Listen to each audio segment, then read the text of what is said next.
Graça e paz, irmãos.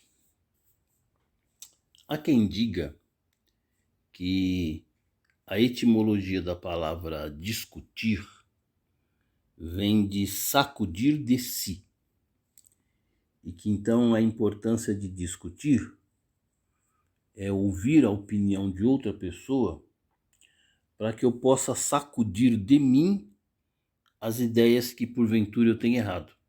Então, discussão, quando ela é feita com educação, com lógica, com base, com interesse de crescimento, não é?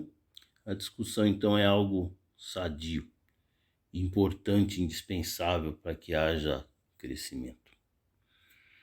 Então, com relação aí ao nosso colega psicanalista, que fala da doença esquerdista, vou deixar aqui alguns comentários.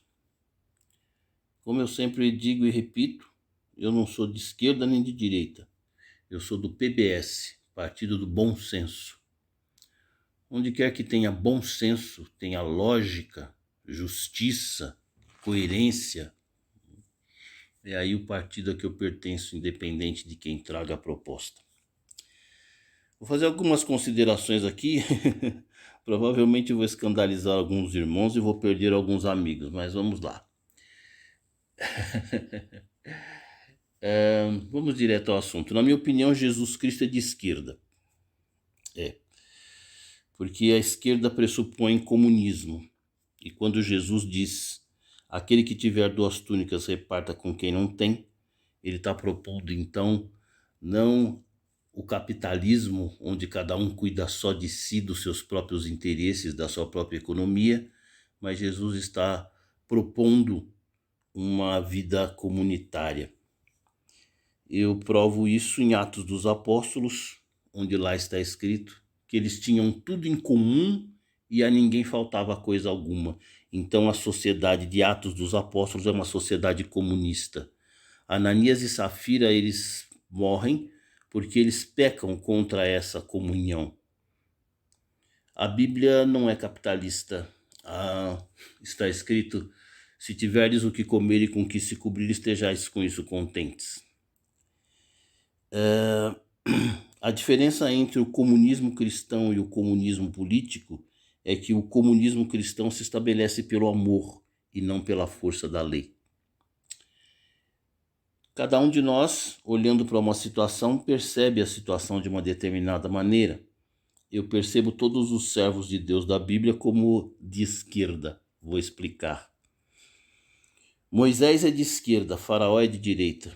Se você for ver onde é que surgiu a palavra esquerda e direita na história política do Brasil e do mundo, é lá na Revolução Francesa de 1789, houve uma reunião, não é, entre os monarcas da época, os detentores do poder e o povo. Quem era rico, quem era de sangue azul, ficou à direita do rei naquela palestra, naquele encontro, e o proletariado, o pobre, o necessitado, o pequeno burguês, ficou à esquerda. E foi dessa posição, nessa reunião, é que surgiu a definição de direita e esquerda. De um lado, o poder, o dinheiro, a herança, e do outro lado, o Zé Povinho. Então, na minha opinião, Moisés é de esquerda e Faraó é de direita, não é? Por que Faraó entra no mar correndo atrás do povo depois que tinha deixado o povo sair do Egito? Porque Moisés estava tirando o proletariado do Egito. Estava tirando a mão de obra, os trabalhadores que trabalhavam em condições de escravos na construção das pirâmides e dos palácios, não é? Então Moisés está fazendo ali uma greve de trabalhadores. É por isso que Faraó entra no mar atrás de Moisés. Moisés está levando embora a mão de obra que garantia todo o conforto daqueles reis e daqueles faraós de direita. A esquerda, ela trabalha contra a direita para reivindicar para o povo aquilo que o povo tem de necessidade. Se um povo necessitado que reivindica e pega aquilo e pede aquilo que precisa, se esse povo é doente esquerdista, como disse o amigo psicanalista, então todas as pessoas que saíram do Egito, que sofriam ali amassando barro, não é? E passavam fome, eram chicoteados e viviam de injustiça, e que sim, esperaram por alguém que lhes desse aquilo que eles tinham por necessidade. Então todo aquele povo, o povo de Deus, que saiu do Egito, era todo de uma esquerdista doente, segundo a visão desse nosso amigo psicanalista. Quando eu vejo todos os heróis da Bíblia, na minha ignorância, e eu estou pronto aqui para ser sacudido, para que alguém me corrija, eu vejo todo o povo de Deus como de esquerda, não é? Nós vemos lá Elias lutando contra os 450 profetas de Baal. Aqueles 400 são de direita, não é? Eu digo isso porque Jesus disse, essas pessoas que usam os títulos e os cargos com ostentação, Jesus os chamou de hipócritas que adoram alargar as franjas dos seus vestidos e serem chamados de rabi. Jesus é de esquerda e Pilatos é de direita, não é? Pilatos está lá no palácio luxuoso e Jesus então está reivindicando as necessidades do povo, que precisava então das suas necessidades, das suas bistecas, né? Dos seus churrascos, como foi dito aí por essa pessoa que é opositora à esquerda, não é? Muito bem. Eu vejo João Batista como de esquerda, não é? Os escribas e fariseus hipócritas estão lá com as suas túnicas alargadas, né? E João Batista está enrolado em pele de camelo, comendo gafanhoto e mel silvestre. Então ele é oposição àquele governo injusto que existia naquele momento. Eu vejo Davi como de esquerda. A direita está com Saul, né? A direita está com Saul, todos lá armados, vestidos com as armaduras do exército. E Davi, ele traz um novo paradigma, ele traz uma nova maneira de lutar, não é? Ele faz a diferença quando ele pega a funda e derruba o inimigo em nome do Senhor dos Exércitos. Enfim, nessa minha visãozinha, e eu sou um ignorante, eu sou um aprendiz, eu não sei de nada, eu vejo todos aqueles que protestam contra o governo vigente, contra o poder a favor do povo, eles, na minha opinião, são todos de esquerda, e digo e repito, leia lá em Atos dos Apóstolos, todos tinham tudo em comum e a ninguém faltava coisa alguma. Era uma sociedade comunista, não era uma sociedade capitalista, onde cada um corre atrás dos seus interesses financeiros em detrimento das outras pessoas. Isso é uma... Eu dou essa explicação porque muita gente se escandaliza como é que alguém pode ser cristão e se dizer e votar ou fazer qualquer defesa da esquerda, não é? Muito bem. No nosso país eu vejo assim uma grande hipocrisia social, não é? Quando os pobres aqui recebiam um Bolsa Família de R$ 80 por mês, eu trabalho há 20 anos no hospital público. Além de psicanalista e ministro do Evangelho, eu sou técnico de enfermagem há 20 anos na prefeitura de Mauá, e durante 14 anos eu trabalhei ao mesmo tempo nas prefeituras de Mauá e São Caetano. 20 anos cuidando desse povinho pobre que precisa de tudo. Enquanto se pagava aqui R$ 80 para as pessoas no Bolsa Família, muitas pessoas criticavam o programa dizendo que era paternalista, que era comunista, que era de esquerda, dar dinheiro de graça para as pessoas e assim por diante. O Bolsa Família, que eu acompanhava como profissional de saúde, funcionava da seguinte maneira. Para a pessoa receber R$ 80 de ajuda para a sua família carente, a criança precisava estar matriculada na escola. A criança não podia ter falta na escola. A criança precisaria estar com a sua carteira de vacina completa. Então era um trabalho mega de educação. Eu sou apaixonado por projetos que funcionem. Então as crianças tinham que estar matriculadas na escola e receber então a sua carteira de vacina. Então, ao mesmo tempo que você vacinava as crianças, você mantinha as crianças na escola e dava essa pequena ajuda de custo. Todas as pessoas achavam bobagem e criticavam o Bolsa Família. Quando veio aí, então a pandemia, e que pessoas das classes média e alta passaram a sofrer necessidades, então todos os hipócritas que criticavam o Bolsa Família entram hoje nas filas da Caixa Econômica para receber o seu auxílio emergencial. Se essas pessoas são contra projetos de esquerda, onde o governo socorre a necessidade do povo, eles teriam que ter a vergonha na cara de não entrar na fila do auxílio emergencial. E digo mais, num país capitalista você não tem SUS. Eu trabalho no SUS há 20 anos. O bêbado que enche a cara de pinga, o drogado que enche a fuça de farinha, que nunca contribuiu com nada para a sociedade, cada vez que ele cai na rua, bate a cabeça, ele entra no SUS pela porta da frente, tem todos os exames gratuitos. É mais fácil um drogado conseguir uma tomografia computadorizada do que eu e você que pagamos impostos. Quando ele chega no posto com a cabeça arrebentada, imediatamente ele é levado para o raio-x, para a tomografia, porque ele bateu a cabeça. Isso tudo é comunismo. Ok? O SUS é comunista. Se você for para os Estados Unidos, ou você paga o seu plano de saúde, ou você morre na fila, porque lá você tem que pagar o seu próprio plano de saúde. É verdade que aqui nós pagamos mais impostos do que em outros países, mas o SUS é uma atitude comunista. Então as pessoas falam contra o comunismo, mas querem o SUS. Elas querem ficar desempregadas e receber 6 meses de salário desemprego, que eu acho um absurdo, né? Se afunda qualquer país. E repito, o que afunda o SUS não é o salário do aposentado, como apregoaram recentemente, né? Falaram em reforma da Previdência e acusaram os aposentados de serem, então, os culpados do rombo da Previdência. Não. Os principais culpados do rombo na Previdência são aqueles que dão um tiro nas costas de um pai de família e o pai de família fica pendurado na caixa para o resto da vida, tetraplégico, né? É o bêbado que enche a cara de pinga e cai e bate, dá garrafada na cara da esposa, esfaqueia os filhos.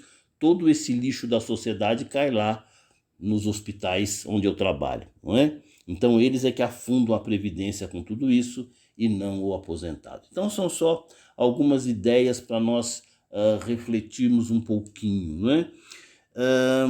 Recentemente eu estou preocupado, né, com não sei como é que fica a posição aí da igreja. Nós vimos todas as lideranças da igreja fazendo relógios de oração e orando por essa eleição, e agora vem esse resultado. Eu fico assim, sem saber como é que vai ficar a posição desses profetas, né? Porque se você entra numa peleja espiritual, em nome de Deus, e não ganha peleja, é como se o gigante incircunciso filisteu ficasse rindo no arraial. Então talvez mais prudente seria as lideranças religiosas não entrarem nesses currais eleitorais que a única finalidade é conseguir voto sem nenhuma visão correta das situações, né? Eu, como disse, não sou de direita nem de esquerda, eu sou do partido do bom senso. Para mim, tanto faz quem esteja aqui ou acolá, o que eu peço é um pouco de bom senso, de coerência, não é? Acredito que a igreja foi usada como um curral eleitoral da maneira mais idiota possível, por uma pessoa que não tinha testemunho nenhum e comportamento nenhum de cristão. Eu já fui candidato a vereador. Eu saí candidato a vereador certa vez e, para tanto, eu fiz cursos com pessoas especializadas em organizar campanhas para eleger as pessoas. Eu não pude fazer e aplicar nada daquilo que eu ouvi no curso. Eu não pude aplicar aquilo que eu paguei caro para ouvir naqueles cursos de política, porque eu sou um cristão e porque eu tenho vergonha na cara. Naqueles cursos de vereador, eles ensinam o seguinte, que você tem que levantar uma bandeira. Para você conseguir voto, você tem que levantar uma bandeira e todas as pessoas que concordam com aquela bandeira correm atrás de você. Então é muito fácil eu chegar, não é, no meio da posição, e eu começo a gritar lá, eu sou contra o aborto, coitada da criancinha. Isso não é projeto político, isso não é plataforma política, isso não é nada. Isso é simplesmente um engodo, não é? Uma falácia emocional. Todas as pessoas que são contra, que têm dó de criancinha, vão então votar em mim porque eu disse isso, né? E a igreja, com toda a sua liderança religiosa, segue esse tipo de besteira. Toda eleição é a mesma coisa, né? Quando você quer ganhar voto, você diz que você é contra o aborto. É claro que toda pessoa que não seja doente mental vai ser contra o aborto, porque ninguém vai matar criancinha, e então você ganha voto com esse tipo de coisa. Como eu já disse em vídeos que eu coloquei na internet, o responsável pelo aborto é o dono do espermatozoide. Não é o presidente de esquerda nem de direita que deita com a minha mulher. Quem deita com a minha mulher sou eu, e quem tem que ser responsável pelo meu espermatozoide sou eu. E todo o resto é falácia, besteira e papo furado. Você pode pôr o presidente que você quiser, o regime que você quiser. Se o sujeito sair furunfando por aí, com qualquer um, de qualquer lugar, de qualquer jeito, vão haver crianças abandonadas e vai ter criança abortada, porque numa ejaculação de um homem, você solta milhões de espermatozoides e não tem presidente no planeta Terra que possa ficar correndo atrás de espermatozoides dos outros. Então é uma conversa imbecil apenas para fazer curral eleitoral e ganhar voto. Quem tem que ser responsável pelo meu espermatozoide sou eu, não é o presidente de esquerda nem de direita. E eu fico horrorizado de ver milhões de cristãos correndo atrás desse tipo de conversa besta. Eu, Tercival, sou contra o aborto, então eu não faço o aborto dos meus filhos, eu não mato os meus espermatozoides, e você tem que fazer isso com os seus e não empurrar essa responsabilidade para a presidência da República. Muito bem. E assim é então que nós estamos aí nesses impasses, né? E nessas situações da sociedade. Eu fico preocupado com a igreja, né? Que poderia estar tendo um papel muito mais importante, muito mais significativo. E eu então não concordo aí com o nosso colega psicanalista. Se todo o povo que fica esperando receber alguma coisa do governo é doente, então 60 milhões, né? Quantos, sei lá quantos milhões aí que votaram na esquerda agora nessas eleições são todos doentes esperando receber alguma coisa. Não. Coisas como transposição do Rio São Francisco não dá para a pessoa fazer sozinha, entendeu? Nós precisamos de pessoas que assumam posições na sociedade para cuidar disso. E é para isso que existe o político. A palavra vereador vem de vereda, né? Vereda é caminho. O trabalho do vereador, só para dar um exemplo, é encaminhar as petições do povo para o poder público. É para isso que você vota no vereador. Ele encaminha as petições do povo para o poder público. É para isso que o político é pago, né? Engraçado, o colega é psicanalista, cita um livro onde o povo que fica esperando receber alguma coisa do governo é doente. Então o colega aí está meio doente na sua percepção política. Você elege políticos justamente para que ele defenda os seus interesses e atenda, enfim, às necessidades que a população tem. Repito, eu, Tercival, não sou de esquerda nem de direita. Para mim, qualquer que seja o presidente da República, tanto faz. Enquanto Jesus Cristo for presidente da minha vida, tá tudo certo, não é? Aos meus 63 anos, eu vivi na ditadura militar durante toda a minha juventude. Meu pai era sociólogo e eu vi diversas vezes o meu pai chegar em casa chorando porque os professores, colegas dele que davam aula no ginásio e no colégio apareciam mortos, né? Sumiam os professores naquela época da ditadura militar. Essas pessoas que sumiram, foram assassinadas, foram encontradas numa vala comum no governo da Luiza Erundina, num cemitério em Perus. Os colegas do meu pai que sumiram nos anos 67, 70, foram encontrados agora mais de 40 corpos numa vala comum no governo da Luiza Erundina, numa vala comum em Perus. Então, o que eu estou dizendo é que quando jovem e adolescente eu vivi na ditadura militar, veio o governo de esquerda, veio o governo de direita, fez diferença nenhuma na minha vida. Enquanto Jesus Cristo for o presidente da minha vida, tá tudo certo e tá tudo bem. A proposta aqui, como sempre, foi apenas fazer uma reflexão, não é? Foi apenas fazer uma reflexão sobre o assunto, e a mensagem principal é essa, que na minha opinião as lideranças religiosas foram usadas aí como curral eleitoral em todo esse processo. Fazendo aqui uma teoria da conspiração, eu acredito que uma possibilidade que venha a acontecer no nosso país é a seguinte: prenderam o presidente, o candidato da esquerda, para que ele não concorresse em 2018. soltaram para que ele concorra em 2022, porque só ele poderia ganhar do atual presidente. E depois eles podem desengavetar todos os processos que existem contra aquele que foi eleito agora, para que na realidade, no final das contas, o vice-presidente eleito hoje seja aquele que efetivamente vai governar o país. Isso não vai ser nenhuma novidade, já aconteceu em governos anteriores, de aliança ser feita entre candidatos de esquerda e direita, como aconteceu com Temer, e depois então puxa-se o tapete do eleito e o vice é que governa. Muito bem, tudo isso então são apenas reflexões, são apenas conjecturas. Durante todo o processo eleitoral eu sempre evitei dar comentários. Eu acredito que quando você mistura política com religião, você está fazendo a mesma coisa que fez Esaú. Ele era rei e quis se meter a ser sacerdote, deu no que deu, quebrou a cara, né? E a minha maior preocupação é com a Igreja de Jesus Cristo.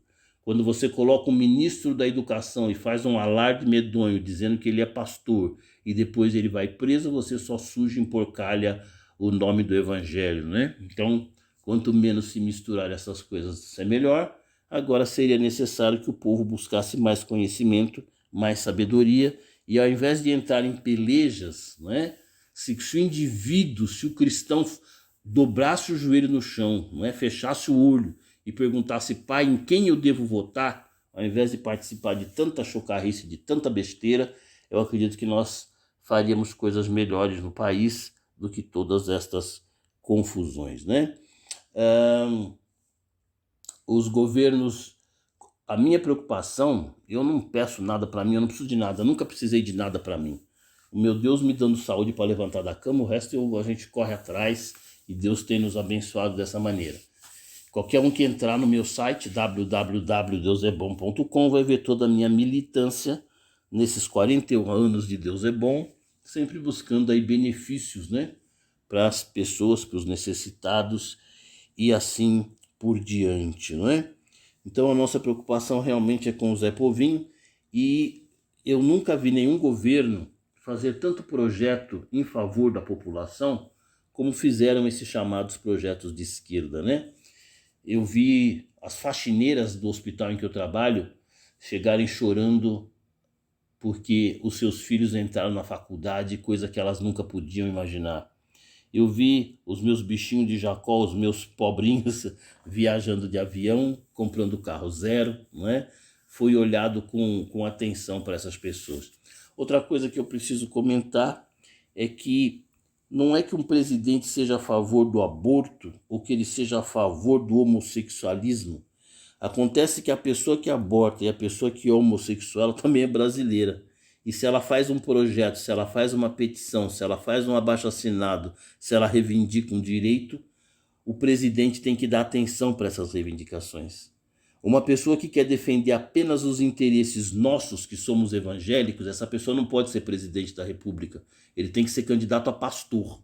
Porque o presidente da República tem que ser uma pessoa que tenha a capacidade de atender o budista, o macumbeiro, o presbiteriano, o TJ. Tem que ter essa mente aberta para ocupar esse cargo. É esse o perfil que você tem que ter. Você tem que ter a capacidade de ouvir as reivindicações da comunidade LGBT, ver o que é que pode ser atendido naquele caso. O cargo de presidente tem que ser para todos os 215 milhões de brasileiros e não só por aquele que eu ou você tenhamos simpatia. Né? Então a pessoa que não tem essa visão não está qualificada para o cargo de presidente. Cada função, cada profissão na nossa sociedade tem um perfil, tem uma característica, entendeu? E uma pessoa que quer amar, que quer servir, que quer ser simpático somente para um grupo de brasileiros ou de religiosos, ele não tem perfil para ser presidente da República. Presidente da República é para ser presidente de todas as pessoas com todas as reivindicações. E mais um comentário, não é? Eu já disse isso em épocas anteriores aqui no grupo. Lá em 20 de Êxodo, quando é estabelecidos os 10 mandamentos, Jeová Deus diz a seguinte frase: Eu sou o Senhor teu Deus que te tirou da terra do Egito, da casa da servidão. Não haverá entre ti né? Quem faça a imagem de esculturas. Em Deuteronômio também essa expressão aparece muitas vezes, não haverá no meio de ti. Quem é esse meio de ti? Esse meio de ti é o povo que segue Moisés, é o povo que saiu do Egito, é o povo que recebeu os 10 mandamentos. Independente deste povo que está aceitando os 10 mandamentos, existem milhões de povos ali em volta de Moisés.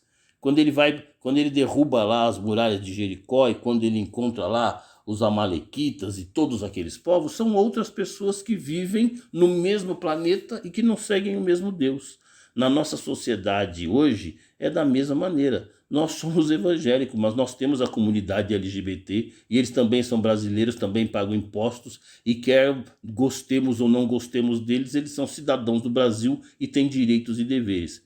Quem não tem essa cabeça, quem não tem essa capacidade de entender isso, não pode ocupar cargo político no Brasil e nem em lugar nenhum, ok? A ser presidente de um país é ter a capacidade de ouvir as reivindicações e não ser necessariamente a favor desse ou daquele comportamento, mas simplesmente, enfim, ter a capacidade de ouvir pessoas de situações diferentes, de credos diferentes, principalmente no Brasil, não é?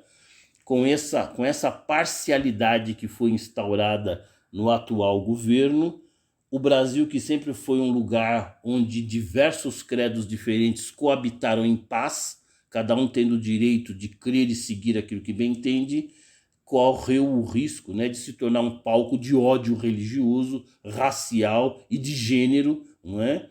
Por conta dessa posição de ódio, então, que foi disseminada aí, ok?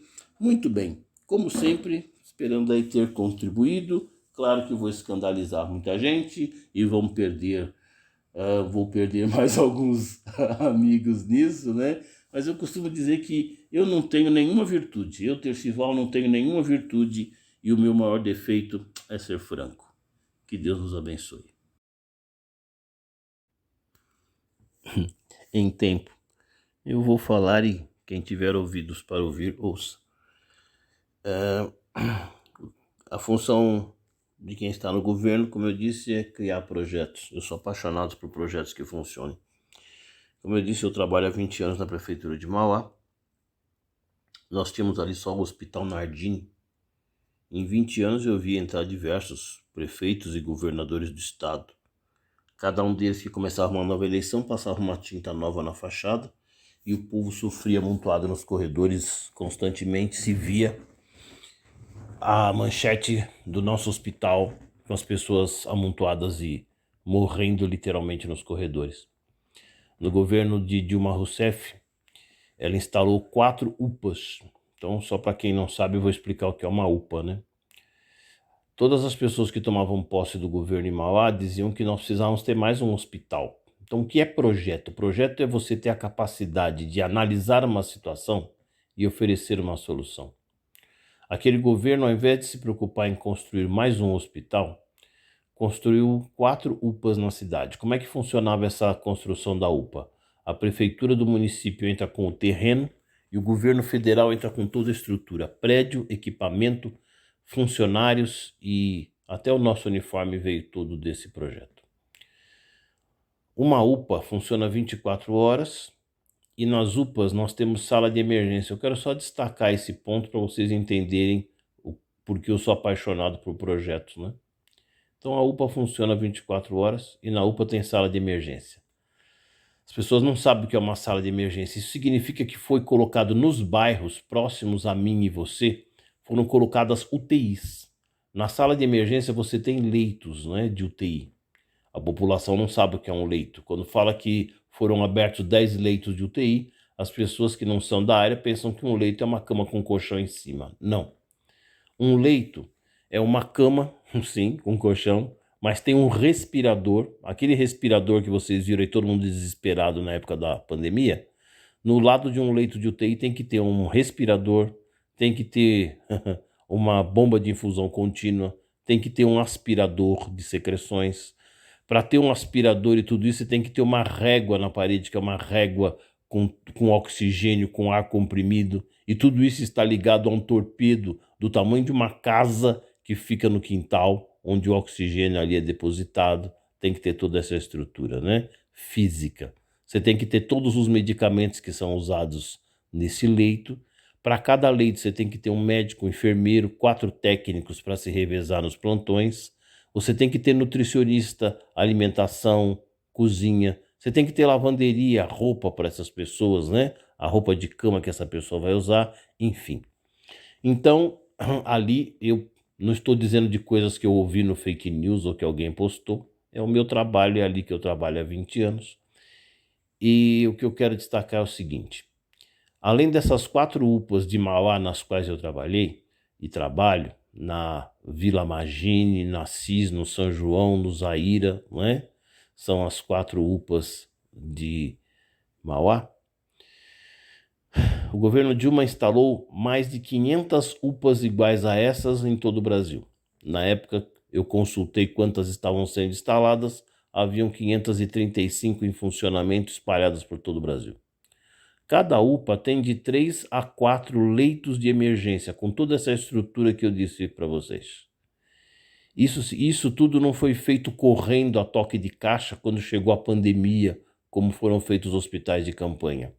Quando a pandemia chegou, já fazia mais de 10 anos que essas 500 UPAs estavam instaladas em todo o Brasil.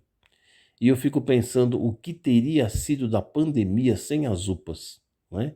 Imagine 500 UPAs com 4 leitos cada uma, não é? Espalhadas por todo o Brasil, sem esses mais de 2.000 leitos de UTI já equipados com profissionais, com tudo funcionando. O que teria sido a pandemia teria sido uma desgraça muito maior. Então eu, na minha simplicidade, na minha ignorância, né, eu não consigo ficar pensando em esquerda e direita. Eu quero que se dane a esquerda e a direita. O que eu quero saber é que quando a minha mãe e a sua mãe chegaram para ser atendidas, essas UPAs estavam lá funcionando e para atender as pessoas, né? Eu acho interessante que muitas pessoas aí fazendo, então, curral eleitoral, disseram, então, enfim, que esses governos de esquerda, que eles seriam contra a religião. O projeto mais inteligente que eu já vi um governo federal fazer comigo, enquanto ministro do Evangelho, foi um programa chamado Fé na Prevenção. Eu tenho todo o material aqui comigo. O governo federal entendeu que as lideranças religiosas, eles são poderes nas comunidades, né? Porque nós, pastorzinhos, com as nossas igrejinhas pequenas, o meu trabalho com a Deus é bom, é insignificante, mas nós somos milhões de pastor com trabalhos insignificantes como a Deus é bom. E esse projeto chamado Fé na Prevenção, ele não foi destinado somente a evangélicos. Todos puderam participar. O governo federal chamou o budista, macumbeiro, espírita, quem fosse. As pessoas que tinham uma liderança na comunidade. Se o sujeito é macumbeiro, no terreiro de macumba dele tem lá 20, 100 pessoas, sei lá. Então todos nós somos chamados, não é, para esse projeto. E como é que funcionou esse projeto? O governo federal reuniu psicólogos, terapeutas, profissionais das mais diversas áreas, não é? E então nos foi dado palestras e cursos de certificado e material e livros para trabalhar. E nesse curso foi ensinado como que eu, líder religioso na minha comunidade, poderia identificar uma pessoa que está usando drogas, uma criança que está se automutilando, uma menina que está entrando para a prostituição, como abordar, como trabalhar, como tratar essas crianças. Isso tudo foi feito no governo chamado de esquerda de Dilma Rousseff, né? Recebemos certificados, foi perguntado para mim se eu queria ser um polo de divulgação de cultura, de informação. Milhares de revistas foram entregues para que eu distribuísse para a minha comunidade. Então, o governo federal, ou a presidência da República, não pode trabalhar só com evangélico, ele tem que trabalhar com todos os credos, porque criança drogada e criança mutilada, isso está presente em todas as instituições. Outra informação que quero partilhar é que nas reuniões que estamos participando atualmente da Brasil for Life, nos veio a informação, não é falácia, é fidedigna, que 36% das mulheres que fazem aborto são cristãs, de linha protestante ou evangélica e assim por diante, né? Então você veja como é complexo o assunto, né? A pessoa está lá sentada na igreja com aquela carinha de santa, ninguém sabe o que ela fez na sua vida pessoal e ela é uma pessoa que praticou o aborto. Só para vocês terem uma noção de como o assunto é complexo. Eu disse aqui que eu vi as faxineiras que trabalham comigo felizes porque os filhos estão terminando a faculdade. Eu vi colegas meus de serviço durante aqueles governos dizerem que os seus familiares estavam voltando para o norte porque agora haviam sido instaladas ali fábricas e indústrias e pela primeira vez na história nós estávamos vendo um êxodo acontecer ao contrário. As pessoas estavam saindo do Sudeste para voltar para o Nordeste. Por isso é que houve programas na televisão, como o do Gugu Liberato, que eram chamados de Volta para Minha Casa. Por que eu vi esse programa De Volta para Minha Casa, onde o programa de televisão pagava passagem para a pessoa voltar para o Nordeste? Porque agora lá tinha água, lá tinha comida, lá tinha dignidade. Então eu quero que se dane se o projeto é de direita ou de esquerda. Eu quero saber que a pessoa está sendo atendida nas suas necessidades. E diferente do colega aí que disse que esquerdista é um maluco que quer receber as coisas de graça, eu repito, esse tipo de benfeitoria não dá para o nordestino pegar o Rio São Francisco nas costas, ele com a mulher dele, e carregar o Rio São Francisco e colocar no lugar que precisa. Isso tem que ser feito pelo poder público e tem que ser feito reivindicação. Vou dizer mais, o atual governo disse que pacificou o campo e que deu centenas de títulos de propriedade, milhares de títulos de propriedade. Vamos corrigir isso, né? O título de propriedade é dado para quem está assentado na terra. E quem assentou essas pessoas na terra foi o MST. Vamos falar um pouquinho sobre o MST, que é bem polêmico esse assunto. Eu trabalhei 10 anos em cartório de registro de imóveis, então eu sei o que é uso capião. Existe uma frase em latim que é util posseidetis, significa a posse é daquele que utiliza. Quem inventou o uso capião não foi o partido de esquerda, não foi o presidente de esquerda e não foi o MST. No começo da história da humanidade, os povos eram nômades. O homem das cavernas, aliás, não tinha caverna, né? Ele andava, comia banana, uva, o que tivesse no caminho, e quando acabava a comida ali, ele ia para outro lugar. Até que um dia, você estudando história, você vê lá Neolítico, Paleolítico, Idade da Pedra Lascada, né? Então chega um dia em que o homem ele fala, não vou mais ficar andando de um lado para outro, eu vou plantar aqui a minha banana, a minha uva e vou ficar quieto no lugar. E quando ele começa a fazer isso, o gado passava por cima das plantações dele e outras pessoas que não tinham plantado vinham comer aquilo que ele havia plantado. Então o homem fez o quê? Ele fez uma cerca de bambu, de taquaras, em volta da sua propriedade. E assim começou então a propriedade. E desde o começo do mundo, então, se estabeleceu esse consenso, util posseidetis. A posse é de quem utiliza. Eu não posso chegar num lugar, pegar milhões de alqueires de terra, sentar no meio e dizer isso é meu se eu não estou usando. Se eu não pago imposto, se eu não cerco, se eu não uso, outra pessoa tem direito de usar, e isso é assim desde o começo do mundo. Você assiste os filmes aí, Os Pioneiros. Nos Estados Unidos as pessoas chegam com aquelas carroças, né? Com aquelas cobertas de pano branco, você vê em todo filme de faroeste, as pessoas estão tomando lá conta do Kentucky, né? As pessoas chegam na área que não tem dono, se instalam, cuidam, seguindo sempre esse princípio. A posse é de quem utiliza, né? Eu participei de todo o processo aqui no meu bairro, de todo o processo, não, isso é bobagem. Eu assisti, né? Famílias, inclusive parentes meus, né? Entrando aqui na fazenda da Juta, o dono da área chamava-se Daniel, dono de muitos alqueires, e ele não tinha condição de fazer o loteamento, que é passar a máquina, fazer a abertura, colocar as condições de poste. A pessoa não tem condição de fazer isso nem de pagar imposto, então a terra fica abandonada. Os moradores aqui do entorno invadiram esse terreno. Eu estava lá no dia em que o trator entrou para derrubar todas as paredes, para fazer a reintegração de posse, mas depois então a ação foi revertida, não é?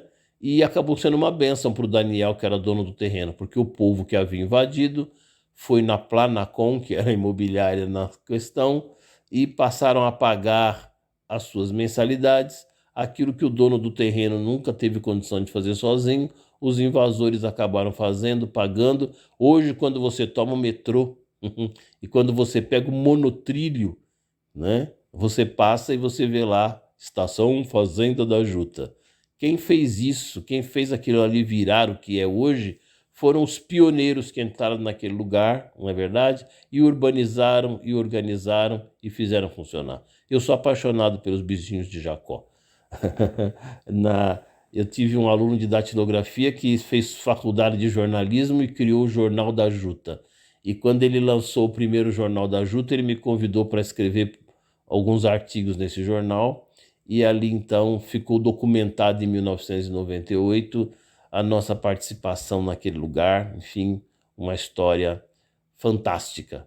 É muito fácil passar hoje de metrô e ver a estação Juta do metrô, mas houve pessoas que trabalharam, reivindicaram, teve gente que morreu com um tiro na cabeça, amigos nossos, não é? Para que aquilo então hoje fosse aquilo que é.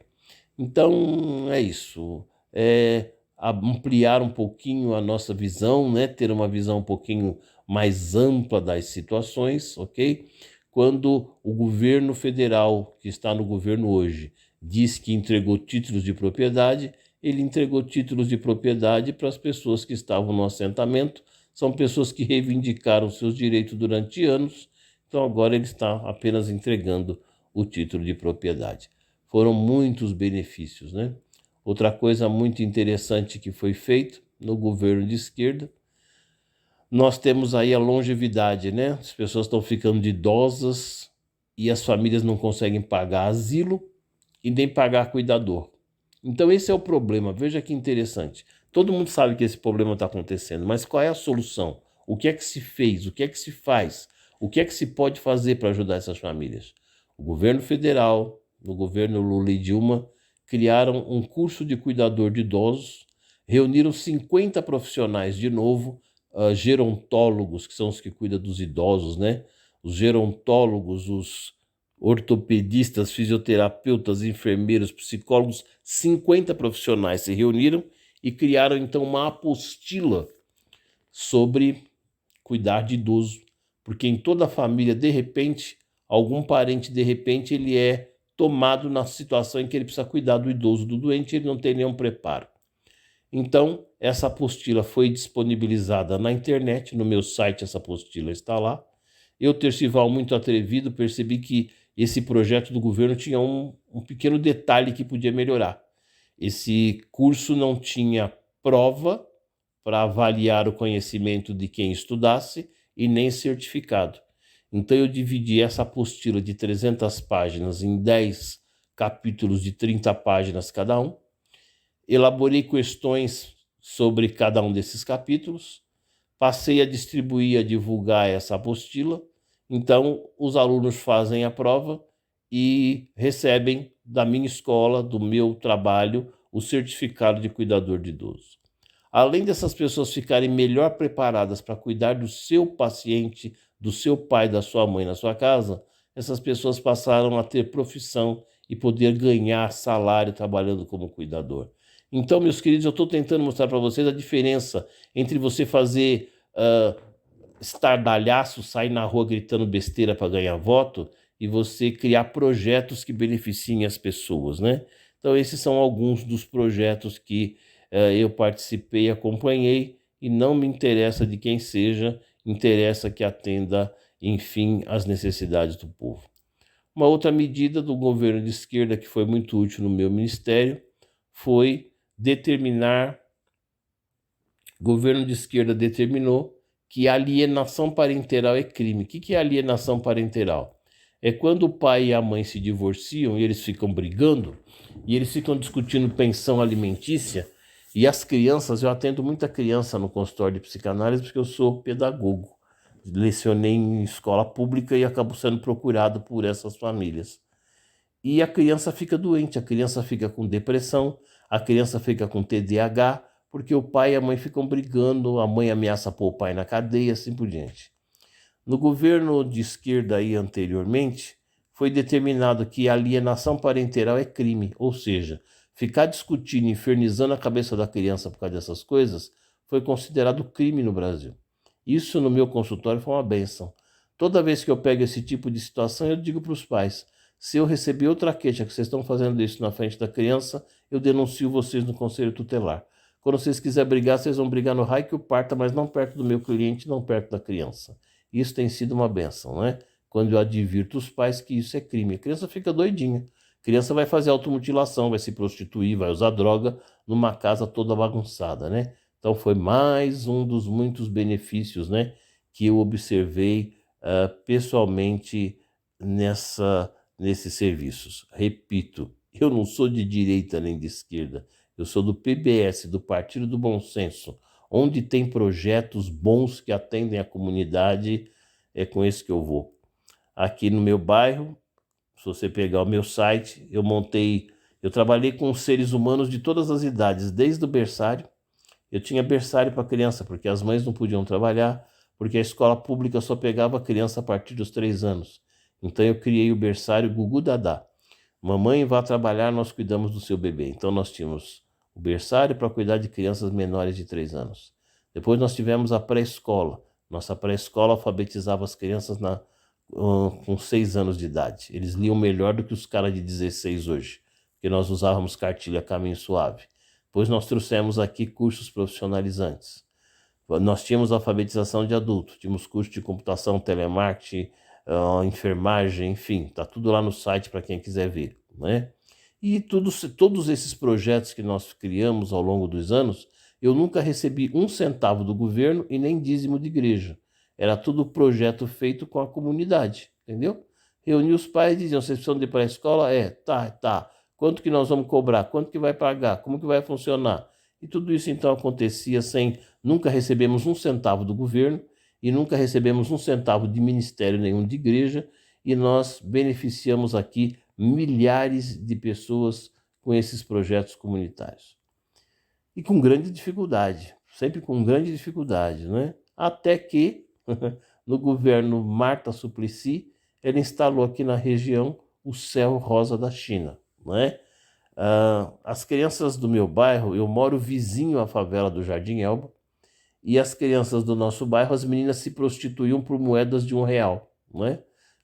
Quando sabe essa moeda bonita com esse anel dourado em volta, isso é quanto uma menina de 7, 8, 9 anos cobrava para se prostituir nas lixeiras do condomínio. Então, a Marta Suplicy veio e instalou o Céu Rosa da China, uma estrutura com piscina, teatro, aulas de música clássica, palco para encenações, quadras poliesportiva, as peruas do leve trás, as crianças todas uniformizadas de vermelho. Então eu quero que se dane se é de direita ou de esquerda, né? As crianças receberam dignidade para sair então dessa situação de prostituição. Sei que me alonguei, sei que é absurdo um vídeo desse tamanho, mas como está escrito, CRI, por isso falei. As pessoas precisam saber dessas coisas, precisam ter mais maturidade, né, nas decisões que tomam, e isso só se faz a partir do conhecimento e da informação. Que Deus nos abençoe.